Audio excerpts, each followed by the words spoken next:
നമസ്കാരം. ഇപ്പോഴും കടുത്ത സാമ്പത്തിക പ്രതിസന്ധിയിൽ നിന്നും കരകയറാൻ നമ്മുടെ അയൽ രാജ്യമായ പാകിസ്ഥാന് കഴിഞ്ഞിട്ടില്ല. ഇപ്പോഴത്തെ പാകിസ്ഥാനിൽ ഭിക്ഷാടകരുടെ എണ്ണം വർദ്ധിച്ചിരിക്കുന്നു എന്ന തരത്തിലുള്ള ചില റിപ്പോർട്ടുകൾ പുറത്തു വന്നിരിക്കുന്നു. നഗരത്തിലെ തിരക്കേറിയ മാർക്കറ്റുകളിലും അതിനോടൊപ്പം തന്നെ പ്രധാന റോഡുകളിലും ട്രാഫിക് സിഗ്നലുകളിലും ഷോപ്പിംഗ് മാളുകളിലും ഉൾപ്പെടെ എല്ലായിടത്തും ഭിക്ഷാടകരെ കൊണ്ട് നിറഞ്ഞിരിക്കുകയാണ്.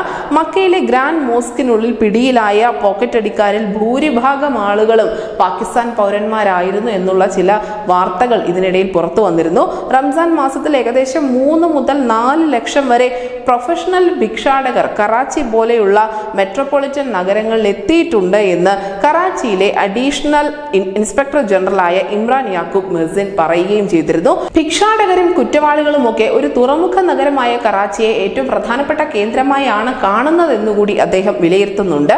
എന്തായാലും ഈ യാചകരും കുറ്റവാളികളും സിന്ധ് ബലൂചിസ്ഥാൻ രാജ്യത്തിന്റെ മറ്റ് ഭാഗങ്ങളിൽ നിന്നുമൊക്കെയാണ് കറാച്ചിയിലേക്ക് എത്തിക്കൊണ്ടിരിക്കുന്നത്. കുറ്റവാളികളെ കണ്ടെത്തുന്നതിനും പിടികൂടുന്നതിനുമൊക്കെ ഇവിടെയൊക്കെ കൂടുതൽ ക്യാമറകൾ സ്ഥാപിക്കേണ്ട ഒരു ആവശ്യം ഉണ്ടായേക്കാം എന്നുകൂടി ഇദ്ദേഹം പറയുന്നുണ്ട്. ഏതാനും മാസങ്ങൾക്ക് മുൻപാണ് സൗദി അറേബ്യ പാകിസ്ഥാനിൽ നിന്നുള്ള യാചകരെ പുറത്താക്കിയത്. മാത്രമല്ല ഗൾഫ് രാജ്യത്തും മറ്റും ഭിക്ഷ യാചിക്കാൻ ശ്രമിച്ചതിന് പലരും അറസ്റ്റിലാവുകയും ചെയ്തിട്ടുണ്ടായിരുന്നു. പുതിയ ഒരു ഭരണകൂടം അവിടെ അധികാരത്തിൽ എത്തിയെങ്കിൽ പോലും പാകിസ്ഥാന്റെ പഞ്ഞം പറച്ചിലിന് കുറവൊന്നും വന്നിട്ടില്ല. അതുകൊണ്ട് തന്നെയാണ് രാജ്യത്ത് ഭിക്ഷാടകരുടെ എണ്ണവും ഉയർന്നുകൊണ്ടിരിക്കുന്നത്. News desk news India Malayalam.